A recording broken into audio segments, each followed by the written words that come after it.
নবীজি দুখানা হাত উত্তোলন করে দোয়া করলেন, আল্লাহুম্মা ইহদি উম্মা আবি হুরায়রা, আয় আল্লাহ তাআলা আমি দোয়া করি তুমি দয়া করে আবু হুরায়রার মাকে হেদায়েত নসিব করে দাও। রাসূলুল্লাহ দোয়া করলেন আল্লাহ ওর মায়ের হেদায়েত করে দাও। হযরত আবু হুরায়রা রাসূলের মুখে দোয়া শুনে দিয়েছেন দৌড়। পিছন থেকে সাহাবীরা মনে করলেন আবু হুরায়রা দৌড়ায় কেন, জামা টেনে ধরছে পিছন থেকে। জিজ্ঞেস করলে আবু হুরায়রা দৌড়চ্ছ কেন, কোনো বিপদ হয়েছে নাকি? কয় না, কোনো বিপদ হয় নাই, আমাকে ছেড়ে দাও। কেন, কি হয়েছে?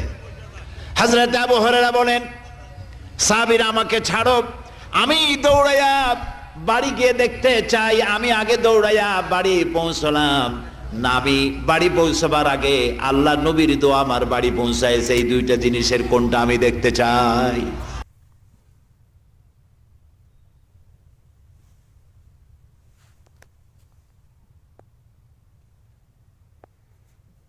লাইটিং এর বাগান এটা।